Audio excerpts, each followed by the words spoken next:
Okay, this is how you're going to do U4. I've got the really fat pen going on from IXL under Algebra 1. So what's going to happen is there's only three possibilities. Either you've got one solution, or you've got no solutions, or you've got infinite solutions. So yeah, infinite solutions. That really does say infinite, I swear. Okay, so if there's one solution, that means the two lines cross. And that means that they're not parallel, which means they're going to have different slopes. I'm going to write diff because I write really bad with a mouse. They're going to have different slopes, and they're going to have different y-intercepts because, like, if this was the graph or something, obviously the y-intercepts are going to be the same. So you're going to have different slopes and different, I'm just going to write different y-intercepts, okay? So that's going to look like, say, y equals 3x plus 4. And say my second line would be y equals negative, or maybe even positive. It could be positive. It could be positive 5x plus 7, because as long as the intercepts are different and the slopes are different, they're going to be one solution. Okay, now if there are no solutions, that's two parallel lines which never, ever, ever, ever, ever, ever meet, and that they have to have the same slope. For example, let's just say this was a slope of 3 over 1, then this would have a slope of 3 over 1, which is why they never meet, because they're always going up the same. So maybe you've got y equals 3x plus 5,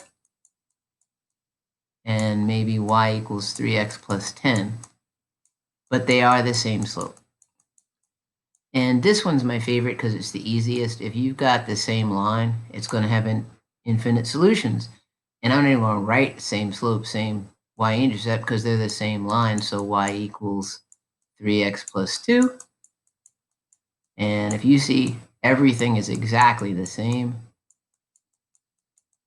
they are infinite solutions. Now, you can look at the formulas and figure stuff out, or you can just graph the lines and figure stuff out. And you only need to get, well, I forget what you needed to get. You can look it up, but you just need to do this. So U4, find the number of solutions. So you can see right there, this is the same line. Now, I could graph it if I wanted to, and I will, because I'm a teacher and we're like that. So you got like the blue one is going to have a y-intercept of 1 and a slope of up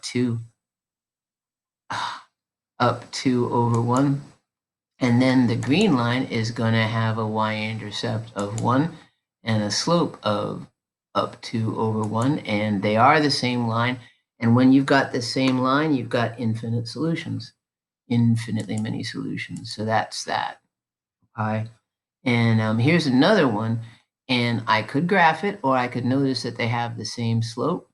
And if they have the same slope, but different y-intercepts, I think that was a 5, whatever. Same slope, different y-intercepts, they're going to be no solution.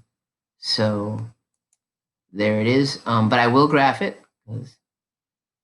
because so y-intercept of 2 and a slope of down 1 and over 3. So down 1 and over 3 right there, that's my blue line. And my orange line is a y-intercept of -9. And the slope of down 1 and over 3, down 1 over 1, 2, 3. So if you look, they are parallel lines. But again, same slope. So parallel lines never meet, no solutions. Click and submit. And by now you can probably, oh my goodness. Yeah, okay, you might have to do one of these to get to 50, which means you have to get y alone, and I'm sorry for that.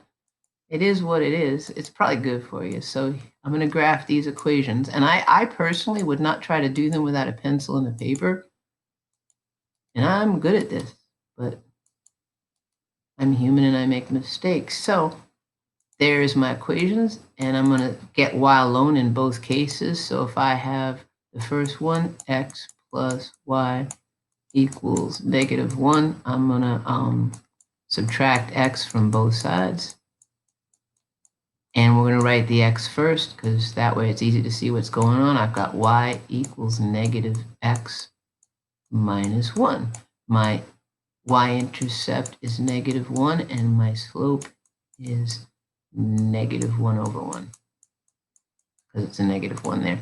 And then this one, I'm going to solve that too. And I'm going to subtract 3x from both sides. I'm going to write the x first because it makes my life easier. So now I've got 5y equals negative 3x minus 15.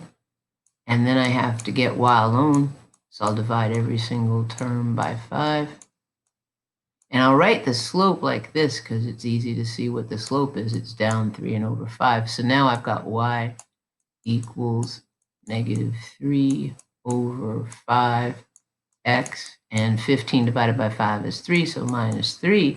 So I've got a y-intercept of negative 3. Notice they are not the same. And a slope of negative 3 over 5. And they are not the same, so I have two very different lines, and they have to cross. Okay? Or you could graph them.